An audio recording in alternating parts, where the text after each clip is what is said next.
사람처럼 지혜로운 동물은 없을 것입니다. 사람도 동물이니까. 하나님의 영으로 지음받은 인간은 수많은 동물들 중에서 뛰어나다고 말들 합니다. 근데 저는 그렇게 생각하지 않습니다. 무엇이 어떤 증거가 사람이 동물보다 뛰어나다고 말할 수 있습니까? 사람이 제일 힘이 셉니까? 그럼 사람보다 더 힘이 센 동물은 없습니까? 있습니다. 그러면 사람이 제일 잘생겼습니까? 잘생김의 기준이 무엇입니까? 동물들마다 다 자기 기준에 잘생긴 사람이 있을 것입니다. 사람이 특출나게 잘생기지도 않았습니다. 그러면 사람이 제일 키가 큽니까? 그렇다면 사람보다 키 큰 동물들이 얼마나 많습니까? 그러면 사람만이 사랑을 나눌 수 있습니까? 동물들도 사랑을 나눕니다. 세상의 기준으로 볼 때는 다른 동물보다 사람이 우월하다는 증거는 그 어느 곳에도 없습니다. 그런데 사람들은 왜 동물을 지배하고 살 수 있을까요? 그것은 바로 동물을 다스리고 있는 지혜가 있기 때문입니다. 동물과 다른 점은 사람에게는 지혜가 있다는 거예요. 그러면 지혜는 무엇일까요? 욥기의 지혜를 이렇게 정의했습니다. 주를 경외함이 지혜요, 악을 떠남이 명철이다고 말해요. 아이가 태어나면 다 이런 기도를 합니다. 이 딸이, 이 아들이 주님의 사랑 가운데 지혜롭게 하시고 명철하게 자라나게 도와주세요. 이런 기도를 늘 합니다. 그러면 지혜가 뭐고 명철이 뭔지를 안다면 그렇게 키워야 되는 거예요. 지혜는 주를 경외하게 하는 거예요. 주님을 존경하면서 두려워 떠는 거예요. 아, 주님이 나에게 뭘 두려워하는 거예요? 심판이 두려워 떨어야 되는 거예요. 그러면 또 뭐를 해야 되는 거예요? 그럼 하나님의 말씀대로 살아야 되기 때문에 내가 하나님이 하지 말라는 것은 안 해야지만 그게 명철이에요. 그러니까 세상에서 말하는 지혜와 명철과 달라요. 그러므로 지금 여러분이 예배를 드리고 있는데 나는 지혜로운 사람인가 한번 되돌아보세요. 나는 지혜로운 사람인가 라는 말은 나는 지금 하나님을 경외하고 있는가? 나는 지금 하나님의 말씀이 아닌 것을 따르고 있는 건 아닌가? 한번 생각해 보라는 거예요. 그러면 거꾸로 결론을 내리면 두 가지식으로 여러분에게 지금 제가 끌고 간다면 그런 결론을 내리면 주를 경외하지 않는 자는 지혜롭지 않는 자예요. 지혜롭지 않는 자는 동물이에요. 그러기에 지혜롭지 않는 사람들은 누군가의 지배를 받게 되어 있다는 거예요. 그래서 제가 여러분을 놓고 기도할 때마다 남의 머리가 될지언정 꼬리가 되지 않게 해주세요라고 계속 기도하거든요. 그 말의 의미는 주를 경외함으로 지혜로운 자가 돼서 리더자가 되라는 얘기예요. 주를 빼고는 결코 지혜로운 자, 머리가 될 수가 없다는 거예요. 그것을 베드로도 인정하는 편지를 오늘 쓰고 있는 거예요. 오늘 본문에는 사람과 짐승의 차이는 하나님을 경외함으로 인해서 많아졌어요. 그래서 베드로도 하나님을 경외하지 않는 짐승의 예화를 두 짐승을 들고 있어요. 오늘 본문 속에. 그 두 짐승이 무엇일까요? 바로 22절에 보면 개와 돼지예요. 여러분, 개와 돼지처럼 사람에게 많은 이로움을 주는 동물은 흔치 않아요. 그리고 사람과 제일 가깝습니다. 그럼에도 불구하고 베드로는 개와 돼지를 비유하면서 너희는 개와 돼지만도 못한 사람이라고 아주 책망하고 있는 거예요. 먼저 개를 볼까요? 개는 왜 이렇게 책망을 받냐면 개는 자기가 토해낸 것을 뭔지도 모르고 다시 그것을 먹어요. 자기가 많이 먹어서 아무거나 먹어서 길거리에다 토해낸 것을, 쉽게 얘기하면 술을 먹고 여러분이 토악질을 한 것을 개는 그것을 먹는다는 거예요. 그러면 사람들이 그 모습을 보면 어떻게 생각이 들겠습니까? 자신이 토한 것을 아깝다고 도로 먹는 사람이 있습니까? 없습니다. 돼지는 또 어떻습니까? 돼지가 너무 더럽고 냄새가 많이 나서 주인이 우리 안에다가 호스를 갖다 주고 다 닦아줘요. 그리고 요즘은 애완견으로 새끼 돼지를 키우는 사람도 있어요. 리버를 달아주고. 그런데 돼지는 끌고 가다가 저기 물구덩이나 진흙구덩이가 나오면 뭐 하기를 원하냐면 거기 가서 뒹굴기를 원하는 거예요.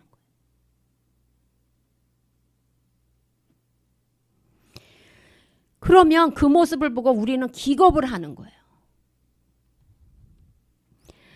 그러면 지금 개와 돼지를 비유를 들은 그 사람들이 지금 베드로가 말하는 교회 공동체 안에 있다는 거예요. 제가 누누이 얘기하는 것처럼 베드로 전서는 외부로부터 오는 핍박에 대한 얘기예요. 로마 제국으로 받는 그 핍박을 어떻게 이겨내야 될지, 그건 정신을 차리고 깨어 기도하는 거예요. 그런데 교회 안에서는 그럼 어떻게 해야 되냐는 거예요. 교회 안에서는 예언의 말씀을 믿고 따르라고 얘기했어요.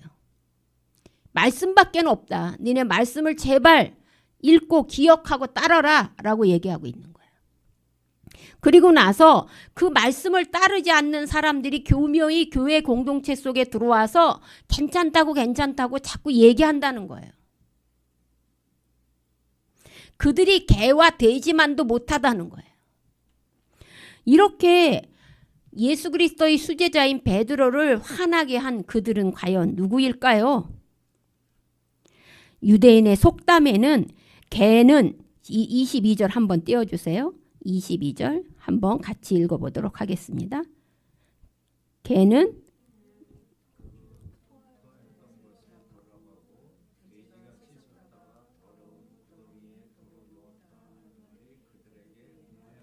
네, 다시 풀어서 해석해드리면 개는 제가 토한 것을 도로 먹는다는 속담과 돼지는 몸을 씻겨주어도 다시 진창에 둥근다는 속담이 유대인들 중에는 가장 흔한 속담이었다는 거예요. 제보로 개 못 준다 하는 우리나라 속담처럼 유대인의 속담들은 이 두 가지 속담이 가장 흔한 속담이었는데 그런 그들이 과연 누구라고 말한다고 있는 거예요. 그들은 오늘 본문에 거짓 선생, 거짓 교사라고 오늘 본문에 이야기하고 있다는 거예요. 2장 1절부터 2절을 한번 다시 읽어보도록 하겠습니다. 2장 1절부터 2절입니다. 그러나 백성 가운데 또한 거짓 선지자들이 일어났었나니 이와 같이 너희 중에도 거짓 선생들이 있느니라. 그들은 멸망하게 할 이단을 가만히 끌어들여 자기들을 사신 주를 부인하고 임박한 멸망을 스스로 취하는 자들이라. 여럿이 그들을 호색하는 것을 따르리니 이로 말미암아 진리의 도가 비방을 받을 것이요. 17절에는 이 사람들은 그랬어요. 그럼 이 사람들은 앞에 나온 1절부터 16절에 나온 사람들이에요. 이 사람들을 통틀어서 거짓 교사라고 하는 거예요. 근데 거짓 교사는 지금 베드로가 있는 그 시대만 있었던 것이 아니라 구약 성경에도 거짓 선지자들이 많이 나타났죠. 그래서 우리가 성경 열왕기 상하를 읽고 역대기 상하를 읽을 때 또한 예레미야서를 읽을 때 수없는 거짓 선지자들하고 싸우는 이야기가 많이 나오는 것입니다.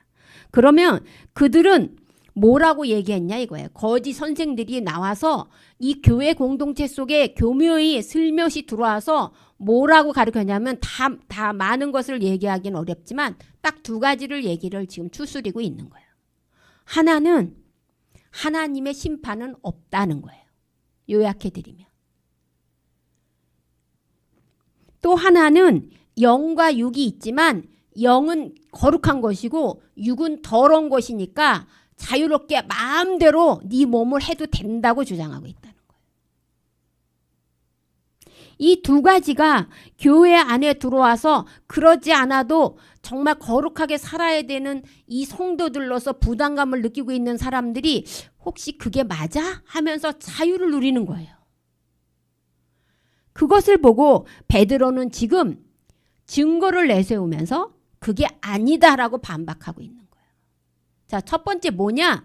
하나님의 심판이 없다는 얘기를 하면서 뭐라고 얘기하냐면, 야, 하나님의 심판은 없는데 지금 하나님의 사자라고 하는 사도들이 하나님의 심판이라고, 너희들이 하나님이 심판이 있을 거라고 하면서 너희들의 삶을 자꾸 뭐 하는 거야? 조정하고 있다는 거야. 그러므로 그것을 믿지 말라는 거예요. 신화를 만들어낸 거라는 거야. 자기가 해석한 거라는 거예요. 오늘날은 뭐를 갖고 있어요? 성경책을 갖고 있어요. 그때는 백성들이 성경책을 갖지 못해요. 더군다나 카톨릭은 지금도 성경을 읽지 못합니다. 대예배를 드릴 때 성경은 사제들만 읽어요. 그러니 그때 당시에는 말씀도 모르는 상황 속에 사도들이 전하는 얘기들만이 그것이 나의 하나님의 말씀이라고 생각하고 있단 말이에요. 그러니까 그들이 꾸며낸 신화다. 쉽게 말해서 노마 신화처럼 만들어낸 것이라고 주장하는 거예요.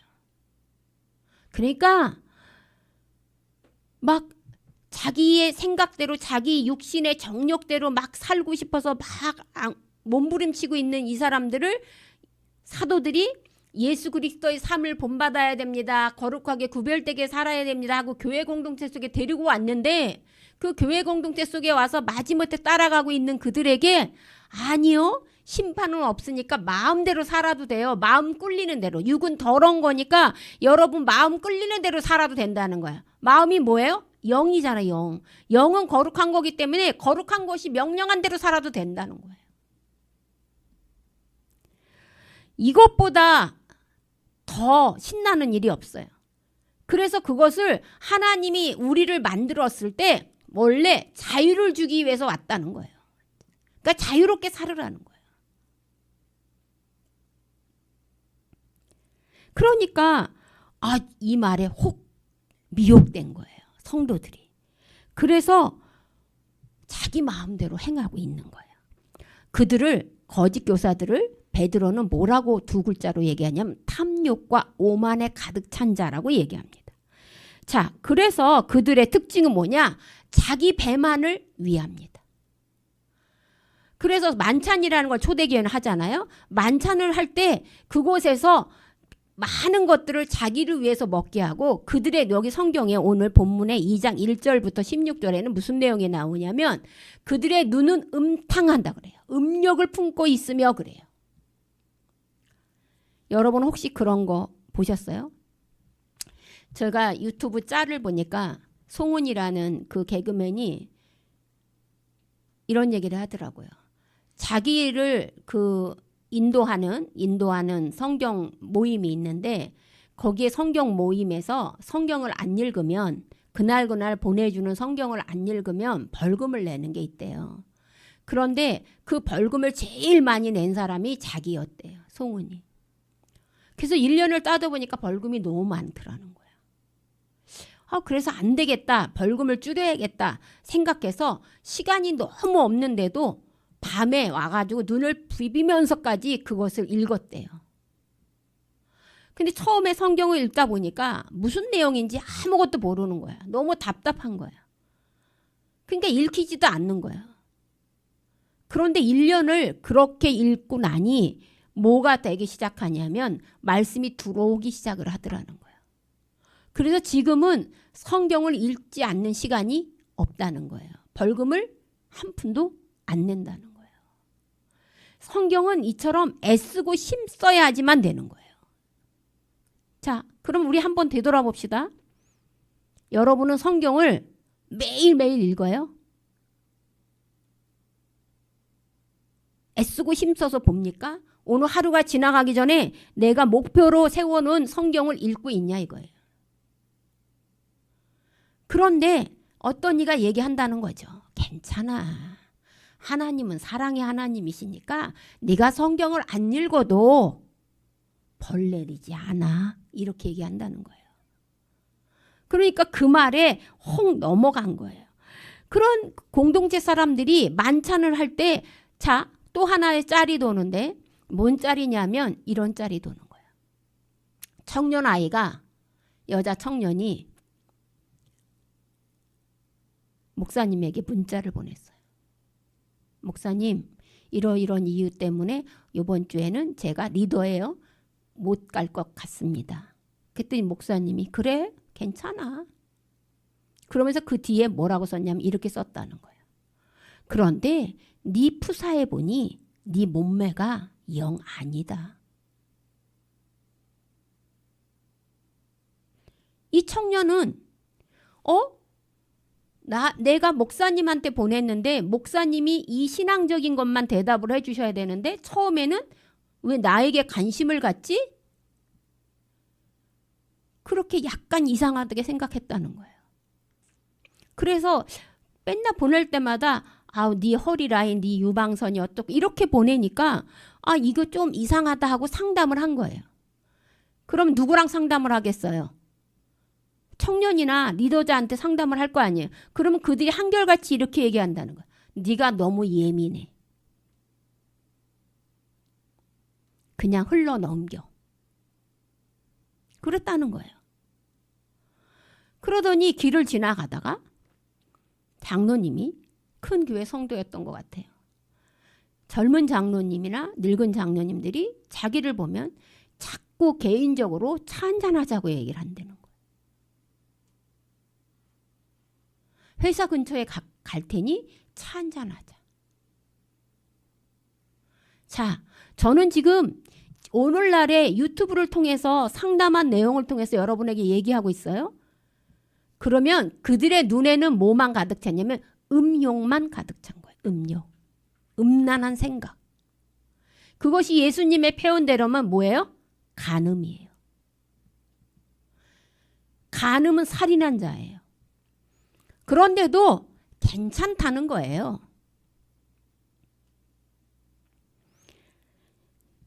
괜찮다고 얘기하니까 이분들한테 괜찮다고 하니까 무슨 상담을 하건 뭐를 질문을 하건 이 사람들한테 사람들이 많이 몰리는 거예요. 쉽게 얘기하면 인기가 있는 거예요. 인기가 있는 그 사람의 가르침을 받다 보니까 자기도 모르게 지금 오늘날 이단처럼 왜 이단에 빠지는지 모르겠어요. 얘기하지 마세요. 자기도 모르는 사이에 빠져버리는 거예요. 그래서 오늘 베드로는 이 거짓 교사들을 자기 배만을 위한 자들이다라고 얘기하면서 그들이 말한 심판이 없다는 얘기를 정면으로 증인을 내세워서 증거를 내세우면서 반박하는 거예요. 그 첫 번째 증인이 누구냐 하면 바로 4절입니다. 한번 첫 번째 증인 등장시켜 봅시다. 4절 같이 읽겠습니다. 하나님이 범죄한 천사들을 용서하지 아니하시고 지옥에 던져 어두운 구덩이에 두어 심판 때까지 지키게 하였으며. 여러분, 지금 타락한 천사는 어디에 있을까요? 저 지옥에 지금 지옥불에 가두어 놓았어요. 몇 년 동안 가두어 놓는다고 요한계시록에 표현됐어요? 1000년. 1000년이라는 건 우리가 1년, 2년, 3년, 4년 그렇게 셀 수 있는 연도가 아니라 하나님의 심판의 날 그 지옥불에서 누가 올라오면 타락한 천사가 와서 지옥에 갈 사람들을 이제 데리고 간다는 거예요. 그때까지 하나님께서 타락한 천사들을 거기서 가두어 놨다는 거예요. 깊은 구덩이 속에 가두어 놓았다는 거예요. 그러니까 하나님이 천사를 만든 목적은 뭐냐면 하나님께 영광을 돌리기 위해 찬양을 부르기 위해서 만들었어요. 근데 이 천사들이 왜 하나님만 찬양받아? 뱀처럼 왜 하나님만 받아? 우리도 찬양받을 수 있어 하고 타락한 거예요. 그런 루시퍼 같은 사람들이 지금 하나님께서 벌을 주기 위해서 그들을 어디다 가둬놨다고요? 저 깊은 구덩이에 가둬놨다는 거예요. 그럼 심판을 받았다는 거예요? 안 받았다는 거예요? 받았다는 거예요. 근데 왜 천사들도 지금 심판을 받는데 너희는 왜 심판이 없다고 하느냐? 타락한 천사들을 증인으로 내세운 거예요. 두 번째 증인으로는 바로 5절입니다. 같이 읽어보겠습니다. 옛 세상을 용서하지 아니하시고 오직 의를 전파하는 노아와 그 7 식구를 보존하시고 경건하지 아니하는 자들의 세상에 홍수를 내리셨으며 그랬어요. 옛 세상. 지금 우리는 무슨 세상에 사는 거예요? 새 세상에 사는 거예요. 그런데 옛 세상 뭐가 기준이에요? 홍수가 기준인 거예요. 지금 계속해서 비가 내리고 여러분 여기는 다행이지만 저 경기 남부 지역부터 충청도 지역, 경남 지역, 전라도 지역 지금 난리가 났습니다. 총체적인 난국이에요. 어떻게 우리 지도자들이 이것을 풀어갈지 저는 제가 지도자라 그러면 잠이 안 올 것 같아요. 근데 옛날 세상, 옛 세상 하나님의 에덴 동산을 만드시고 그 전에 1000년씩 900년씩 수명이 했던 그 사람들, 오래 살았던 사람들의 마음속에는 하나님 두기를 싫어하였다 그랬어요. 하나님 두기를 싫어하는 그들을 120년 동안 노아를 시켜서 방주를 만들게 하고 120년을 만들게 하신 목적이 뭐예요? 기다린 거잖아요. 기다렸어요. 그런데 단 한 명도 돌아오지 않았다는 거예요. 그래서 하나님께서 물로 그들 심판하셨어요. 그래서 옛 세상은 이미 없어진 거예요. 그때 공룡이 아마 그때 없어졌을 수도 있어요. 우리는 공룡의 흔적만 보는데 어떻게 사라졌는지 설만 있을 뿐이지 없잖아요. 근데 그때 당시에 여러분 다 없어지고 노아의 8가족만 남았잖아요. 자, 그러면 세 번째 증인은 누가 나오냐? 6절입니다. 함께 읽어봅시다. 소돔과 고모라 성을 멸망하기로 정하여 죄가 되게 하사 후세에 경건하지 아니할 자들에게 본을 삼으셨으며 소돔과 고모라 두 도시가 나온다는 거예요. 소돔과 고모라의 죄는 뭐였어요? 자, 타락한 천사들은 자기도 하나님처럼 되려고 하는 하나님의 권위에 도전했어요. 옛사람들은 하나님을 자기 마음에 두기를 거부했어요. 지금 소돔과 고모라의 죄는 뭐예요? 성적 타락이에요. 남녀 간의 사랑도 못 잃어서 이제는 남남 간에 여녀 간에 이런 동물과의 교적을 하기도 하는 거예요. 오늘날도 가만히 보십시오. 오늘날 남녀 간의 사랑이 문제가 되는 것이 아니라 지금 남녀 간의 사랑 말고도 여러 가지 문제가 된 성적 타락이 문제가 되고 있는 거예요. 그런데 소돔과 고모라는 성적 타락을 하나님이 제일 싫어하는 거잖아요. 그 제일 싫어하는 것에는 뭘로 했어요? 유황, 불로 멸망시켰다. 이 세 가지 증거를 되면서 니네들이 하나님의 심판이 없다고 이 세 가지가 다 어디에 나오는 거야? 창세기에 나오는 거야. 너희들이 알고 있는 첫 장 창세기부터 이렇게 심판이 있는데 어찌하여 너희들은 그렇게 거짓말을 가르치느냐라고 반박하는 거예요. 그러면 지금 베드로의 이 편지를 받고 있고 소아시아에 지금 소아시아라는 지역에 이 편지를 보내는 거거든요. 그러면 그 교인들은 이렇게 살면 안 되겠구나 하고 생각할 거 아니에요. 심판이 있네. 그러면 하나님은 이렇게 다 사람을 죽여요? 라고 질문할 거 아니에요. 성경을 제대로 못 읽으니까. 그런데 그게 아니라고 의인들은 그 중에서도 구원을 받는다고 얘기해요. 자, 보십시다. 천사는 그럼 어떻게 될까요? 11절을 읽겠습니다. 11절입니다.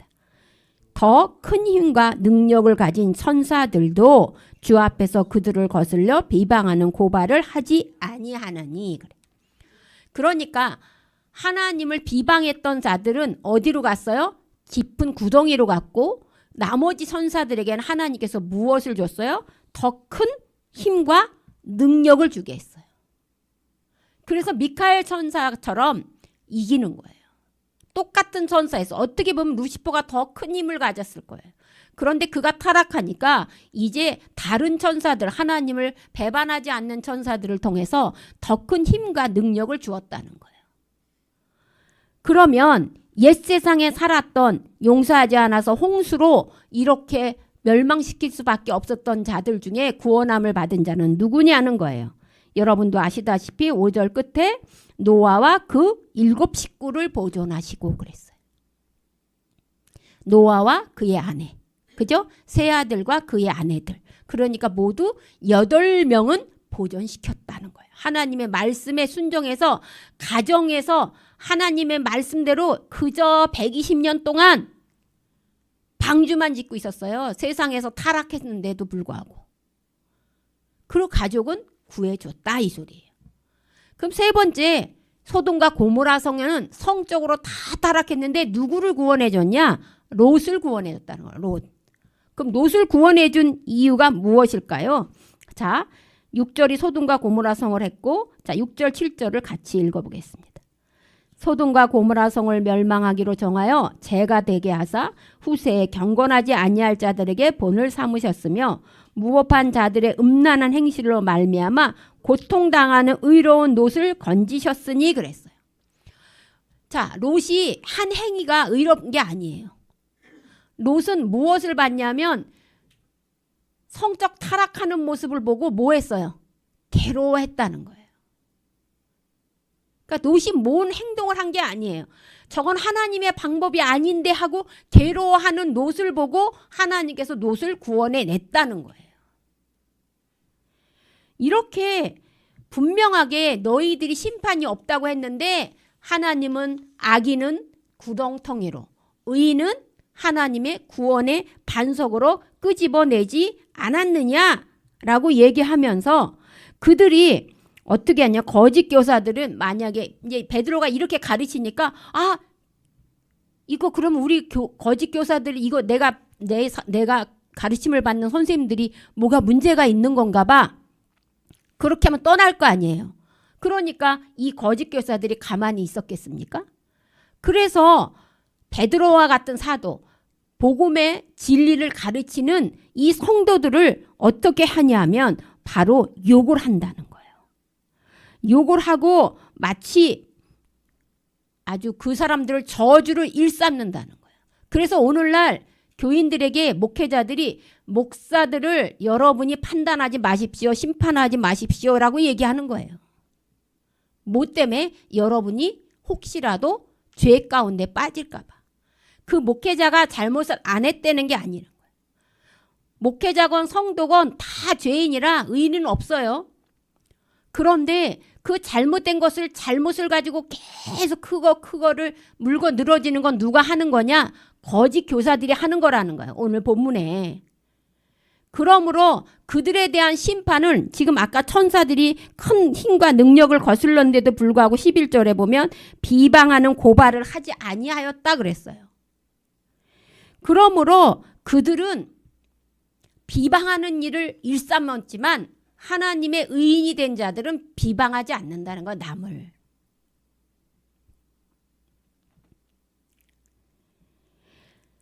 그들의 눈은 마치 음욕이 가득 차고 그들의 마음은 어떻게 하면 남들을 유혹할까라고 하고 있기 때문에 자 13절을 봅시다. 13절에 그들은 믿는 자들의 점과 흠이라고 얘기해요. 13절 봅시다. 불의의 값으로 불의를 당하며 낮에 즐기고 노는 것을 기쁘게 여기는 자들이니 점과 흠이라 그래요. 저 사람은 교회의 흠이야. 저 사람은 점이야. 정말 교회에 덕이 되지 못하는 자들이란 뜻이에요. 거짓 교사들이. 그들은 뭐를 하는 거야? 낮에 즐기고 놀아요. 흥청망청 술 취해서 놀아요. 성적 타락 그 만찬의 자리에요. 음탄한 눈길을 보내며 추파를 던지는 거예요. 오늘날 여러분 이단이라고 생각하는 사람들 다 뭐예요? 교주와 뭐와 관계가 가져요? 성적 관계를 갖잖아요. 거짓 교사들은 성적인 쾌락을 추구하는 자들인 거예요. 그렇기 때문에 누가 사람하고 성적 관계를 맺으라고 성경에 써 있어요.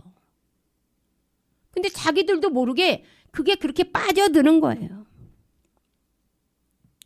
그래서 그들을 한마디로 성경에 나온 사람하고 빗대어서 얘기해요. 거짓 교사들을. 이거 지금 저한테도 얘기하는 거지만 여러분 자신에게도 지금 얘기하시는 거예요. 그를 뭐라고 얘기할까요? 바로 15절입니다. 15절 같이 보겠습니다. 그들이 바른 길을 떠나 미혹되어 부올의 아들 발람에게를 따르는도다 그랬어요. 누구라는 거예요? 발람이라는 거예요. 거짓 교사들 니네 이득만을 위해서 배회하면서 가문이설로 성도들에게 괜찮아 심판은 없어 주의를 빼먹어도 괜찮아 11조로 안 해도 괜찮아 예배 시간에 늦어도 괜찮아 다른 사람 욕해도 괜찮아 다 괜찮다고 얘기해 주는 사람은 인기는 있을지 몰라요. 그런데 그 사람들을 누구라고 지금 베드로는 얘기하는 거예요? 발람이라고 얘기하는 거예요. 민수기 21장부터 25장까지 계속 나오는 발람이라는 거예요. 발람. 발람은 하나님의 사자라고 부르심에도 불구하고 하나님의 사람임에도 불구하고 하나님에게 영을 받아서 예언하는 자임에도 불구하고 발락이라는 모압 왕이 돈을 가지고 오니까 그 돈의 유혹에 못 이겨서 하나님 이스라엘 백성을 저주하러 가면 안 될까요? 몇 번은 안 된다고 하는데 끝까지 와서 그렇게 하니까 하나님 뭐라 그랬어? 가라. 그래서 신나서 나귀를 타고 가는데 나귀가 가지 않고 계속 떨어뜨리잖아요. 그래서 칼을 빼면서 죽이려고 딱 그랬을 때 나귀의 입을 열어주셔서 말을 하게 하잖아요. 내가 지금 한 발짝만 더 가면 당신이 저 군대 장관이 든 칼에 죽임을 당하는데 그래도 가야겠냐. 그때서야 발람이 잘못했습니다 하면서 내가 하나님이 말하라는 것만 말하겠습니다. 그래서 발락이라는 왕이 데려다 놓은 곳에서 저주는커녕 이스라엘에 대한 축복만 하고 내려온 사람인데 아니 그렇게 회개한 사람인데 발람이라 그러면 좋은 거지 나쁜 겁니까? 라고 성경을 어줍지 않게 배운 사람은 따져요. 그런데 그 발람의 최후를 보십시오. 그 발람을 시딤 사건 민수기 25장에 바로 광야 생활만 하는 이스라엘 여인들은 화장할 시간이 없었어요. 옷도 남루했어요. 그러니까 이스라엘의 남편들이 그 미디안이라는 땅에 도착했는데 그 시딤 골짜기에서 보니까 그 모압 여인들이요 얼마나 화장을 진하게 하고 예쁜 옷을 하늘하늘거리는 실크 옷을 입고 있는지 뿅 간 거예요. 그래서 그들과 성적 타락을 하는 거예요. 그들과 성적 관계를 맺는 거예요. 그 관계를 맺는 것도 모자라 허니 하면서 나는 이런 신을 섬겨 우리는 이렇게 축복을 받았어 하면서 자기네들이 섬기는 바알과 아세라 신을 그들에게 절하게 만들었어요. 그래서 하루아침에 24,000명을 죽였어요. 연병을 내려서 하나님께서 화가 나셔서.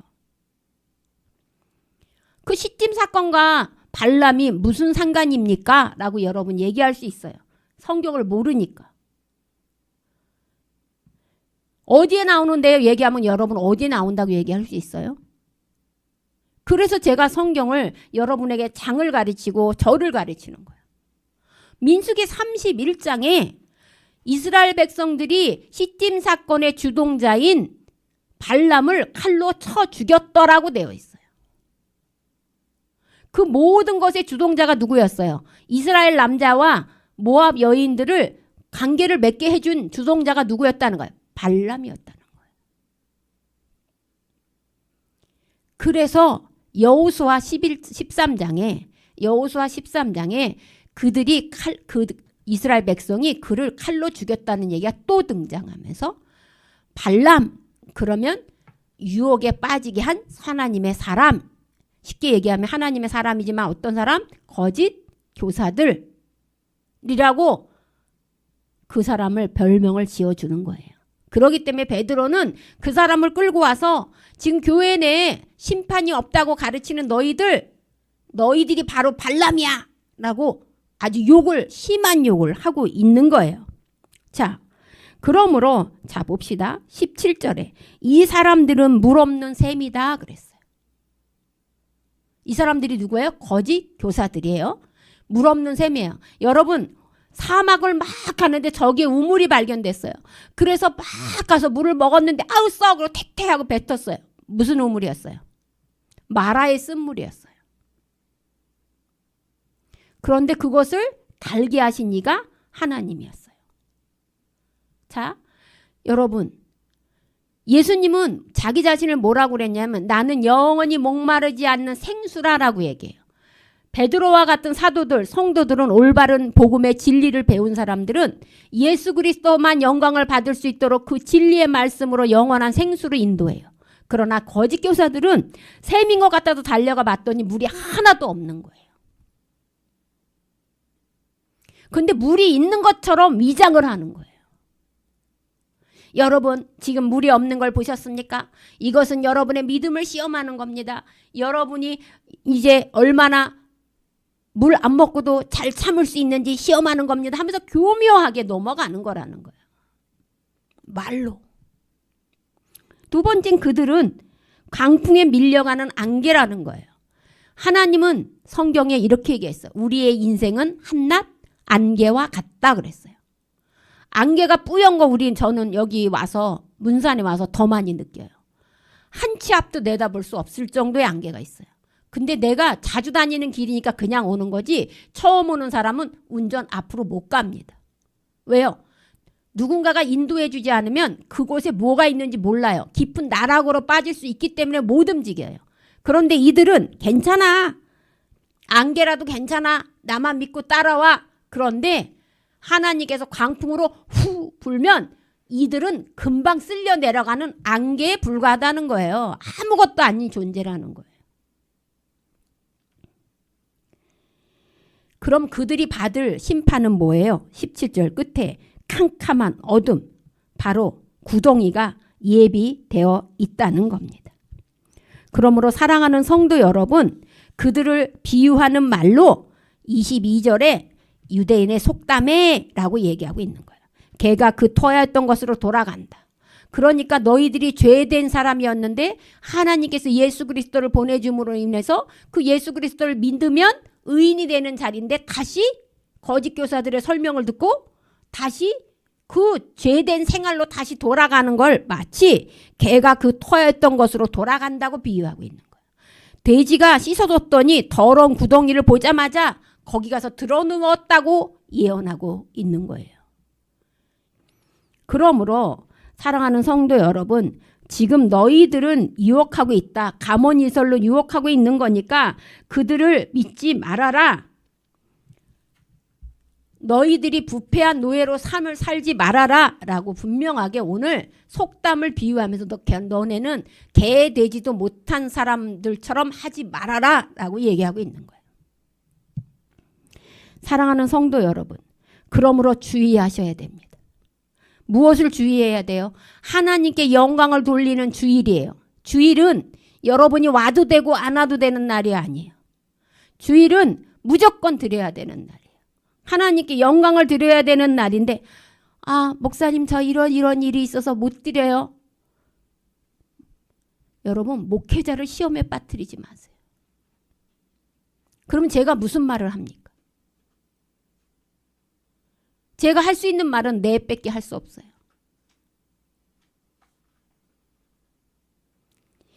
내가 네 알겠습니다. 즐거운 시간 되세요. 이러면 나는 거짓 교사인 거예요. 내가 거짓 교사로 나가기를 원하십니까?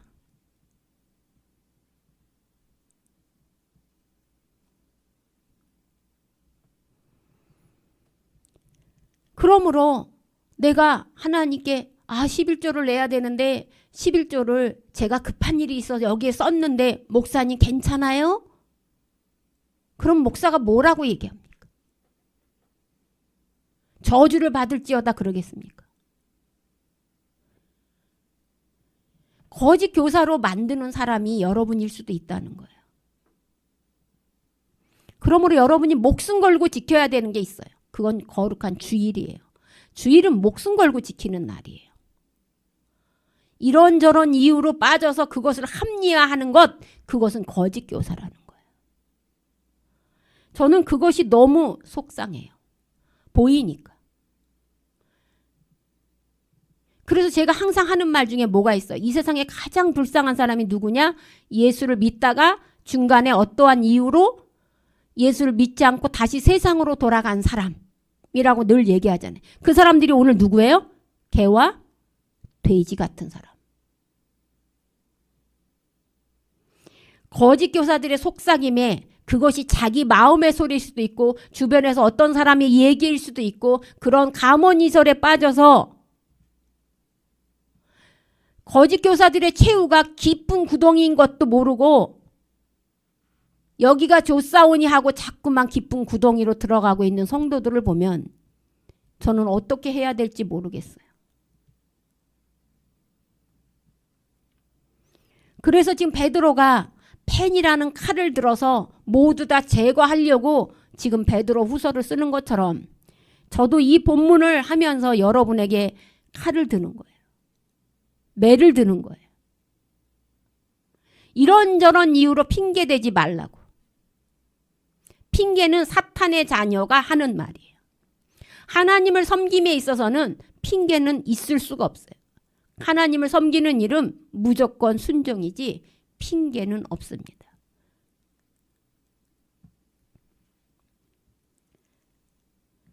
여러분 분명히 아셔야 됩니다. 조심스럽게 이 세상을 살아가셔야 됩니다. 거짓 교사들의 최후는 끝없는 나락이고 불구덩이니까 나만 갈 수 없어 같이 가야지 하고 우리를 끊임없이 유혹할 겁니다. 그때 여러분은 끝까지 거절하셔야 됩니다. 여러분 스스로를 챙기셔야 됩니다.